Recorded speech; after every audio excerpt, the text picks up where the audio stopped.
Week 9, Script 1. Bonjour mes amis. In this segment we're going to take a break from the grammar and the vocab and focus on peu d'histoire, a little bit of history.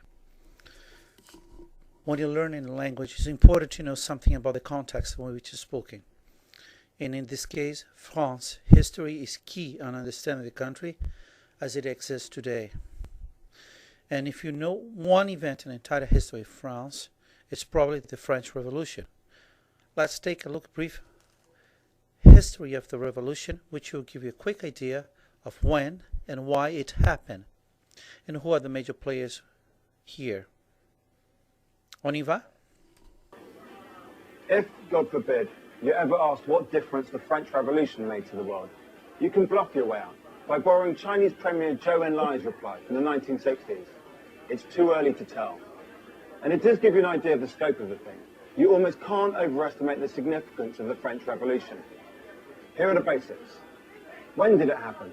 It began in 1789, traditionally with the storming of the Bastille on the 14th of July, still celebrated every year in France as Bastille Day. Why did it happen? In two words, the Enlightenment and bankruptcy. First, the Enlightenment, 18th century intellectual movement influenced by French writers like Rousseau and Voltaire. Broadly, it ridiculed tradition and superstition and encouraged the use of reason and logic. This was radical because in France, the government and economy were defined by medieval traditions. It had an all-powerful king with no constitution, no parliaments, and incredibly, it was the richest people in the country, the bishops and the nobles, who were exempt from taxes. Meanwhile, the bulk of the population was poor, hungry, and overloaded with taxes. Secondly, bankruptcy. France had been fighting wars and, of course, mostly losing them for the best part of a century. Wars are expensive, and they've been paid for by big loans. By the 1780s, debt repayments had the government on the brink of bankruptcy. This led to a political crisis, because a string of ministers tried but failed to reform the economy. So new ideas meet political crisis. Add to this, nice but dim Louis XVI's complete failure to control events. The National Assembly was finally convened to sort out the mess, but rumours of a royalist plot led to revolt instead. The Paris mob sacked the Bastille and murdered the mayor. The Assembly, which included many fans of the Enlightenment, abolished privileges and tax exemptions, nationalised the church, and basically stood France on its head. But sadly, given the lofty ideals of liberty, equality and fraternity with which it all began, the revolution soon fell into bloodshed and chaos. France ended up at war with most of Europe, ruled by monarchs who obviously didn't fancy the French Revolution much. Fear and suspicion in France led to political extremism, and the revolution fell under the control of men like Danton, Saint-Just, and Robespierre, who instituted a reign of terror. Essentially, they guillotine everyone who gets in their way, including each other, until they're swept from power and guillotined themselves. What did it all achieve? France was never the same again. The old medieval establishment wasn't coming back. And at a time when most of Europe was still ruled by ancient dynasties, and peasants were under the thumb of rich social elites, it was an incredible example, or warning depending on who you were. Revolution became an explosive new political idea, a realistic means of obtaining liberty and equality. And if you think of the impact of that, from Russia to China and South America, you can see that the revolution's legacy is vast.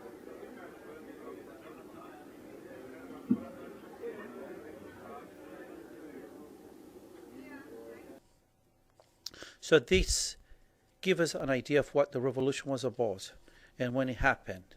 Now that you have a general idea of what the revolution was, let's take a little deeper. And next clip will give you more detail about what you just learned. Pause the video now and click on the revolution link below.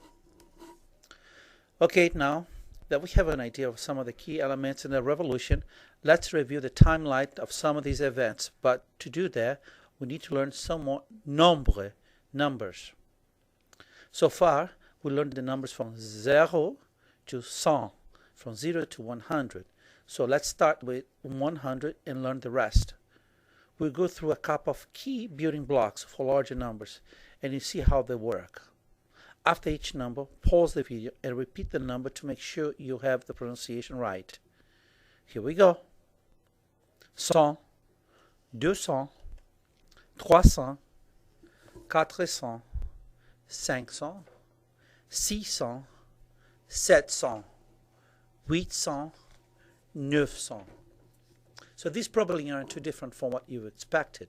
You're using your numbers from 1 to 9 plus the word cent, and voila. You have hundreds. Notice one thing though, when we say 100 or cent, it's literally one single hundred. So cent is written without an S at the end. But as soon as you have more than 100, they become plural. So if you want to think of that way, 200, 300, 400, 500, 600, 700, 800, 900, and all have S's added to the word cent. Because it's 200s, 300s, 400s, and so forth. Okay, now if we now add smaller numbers, the ones that we already know, to our hundreds, well, it's pretty simple. Repeat each one of these numbers after you hear you. 101, 101, 102, 102, 103, 103, 104, 104. This will continue all the way up to 199, 199, at which point we arrive at 200, 200, which you already know. But the S that got added to our multiple hundreds, well, we'll just drop it when we add anything else to the number. So, 200, 201, 202, 203, and so on, all the way up to 299, 299, at which point we reach 300, and it starts all over again. Okay, but how about when we get all the way up to 999? Well, then we have a new number, which is 1000. And from here on, it's actually pretty easy to add the word 1000. I just take the on, so to speak, 1001, 1002, 1003, and so on. To add single digits, to add double digits, you do this way: 1010, 1020, 1025, and so on. To add hundreds, pretty much the same thing: 1100, 1200, 1300, and so on. So this is fine. But what does it have to do with the French Revolution? Well, you can't really talk about history if you can't read the dates, huh? Let's put all together and identify some of the dates in the Revolution. Take a look at these events. La révolte à la Bastille, 1799. La révolte à la Bastille, 1799. La naissance de Louis XVI. La naissance de Louis XVI, 1754. La mort de Louis XVI, 1793. Le mariage de Louis XVI et Marie-Antoinette, 1770. Et la mort de Robespierre sur la guillotine, 1794. So now, we know the date that really starts things off with the French Revolution, 1799. How would we say this in French? Well, take one piece at a time. 1789. 1000. Then add 700, which gives us 1700. So far, so good.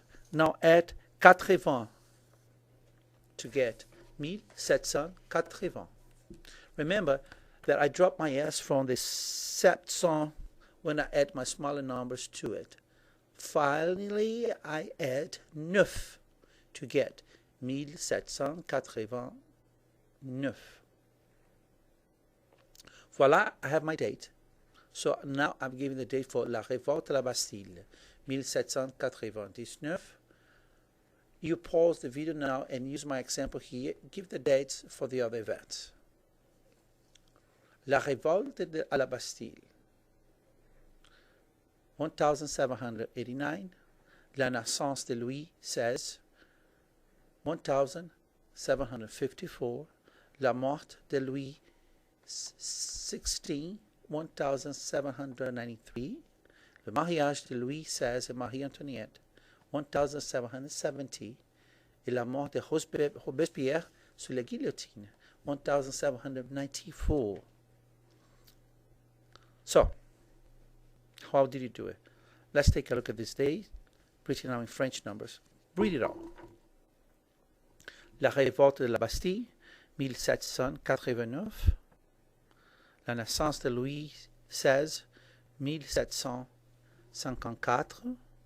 La mort de Louis XVI, 1793. Le mariage, Louis XVI et Marie-Antoinette, 1770. La mort de Robespierre sous la guillotine, 1794. If this matches your numbers, great. If not, go back and review this part again. If you're ready to go on, let's do one last exercise with dates. If you're ready to figure out what the word naissance means, birth in French, and existing in English, renaissance, which is usually a French word meaning rebirth. And in French, when we talk about being born, we use the expression je suis né, I was born. Notice that, like many adjectives, the word né takes an extra unpronounced E in the feminine form. So, now I'm going to tell you the year I was born, and then you pause the video to do the same. Here you go. Je suis né en 1968. Et toi? Use my example and say what year you were born. Go ahead. Bien, mes amis, if you understood that and a little bit about the French Revolution, merveilleux, très bien. That's all for this segment. À la prochaine.